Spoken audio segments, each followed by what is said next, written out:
Wes Jones, great to see you again. Brandi, thanks for having me back. Man, we had fun last time. We did this little segment on what states people are moving to. People loved that. They are going to 5 states, and I bet you can guess what Let me they try. are. Let me start. try. Florida.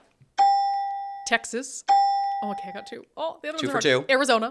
3 for 3. Oh, it's hard. New Mexico. Nope, go north. Oh, I'm sorry. Idaho, Montana.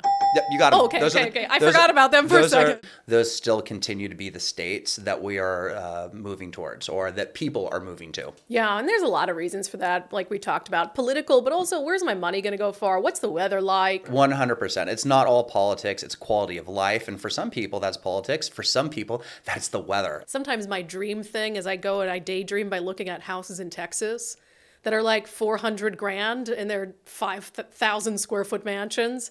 I'm like, man, wouldn't that be nice? Yeah, you know what Zillow is not adding on there are the Texas property taxes. So the grass seems to always be greener, and I get caught in that Zillow scroll too. But there can be hidden costs everywhere. In Texas, it's the property taxes. Well, everyone likes a bag on the taxes in Washington State. And Texas, low taxes, high property tax. Yeah. So every time you come in, I want to make sure that I get an update on the market from you, because I think for people, they just see the headlines and they're like, wow, what's the state of the market? So honest assessment of the real estate market. Go. Honest assessment of the real estate market. I am shocked that we are here with positive news compared to where we were probably 6 months ago. Things are really solid. This is probably the second best time to sell a house in the last 3 years, with the best time being probably 12 to 14 months ago. That would be the peak. Since then, since the previous peak, we dropped down quite a bit in quarter 3 and quarter 4 of 2022. It was pretty slow, and I'm gonna be honest. And there was some times there where it was a little bit scary. And since the beginning of the year, buyers kind of popped back up, and things have been steadily moving in the right direction. I mean, if you want to sell. So really what we're seeing right now is there are less transactions happening. So it's like, how can there be less transactions happening, but you're telling us things are good? Well, there's less transactions happening, but values are heading back up in the right direction. And this is mostly driven by low inventory.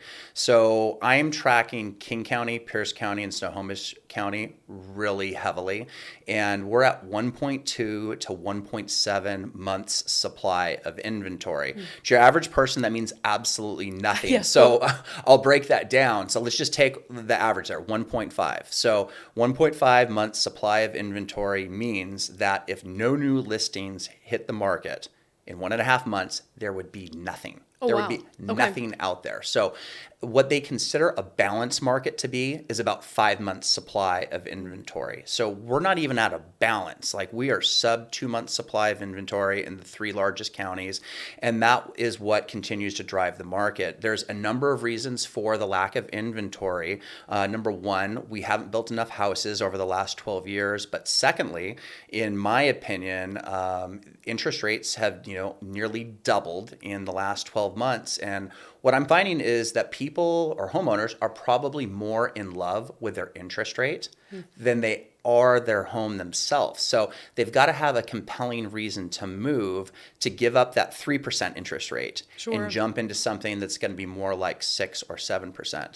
But there still are plenty of compelling reasons to move. People are finding that. So there are homes that are out there. But yeah, things are solid. It's anywhere between 20 and 30 days is your average day on market, anywhere between 1.2 and 1.7 months supply of inventory. And here is the kicker is we're only down about 10% from the previous peak of last year.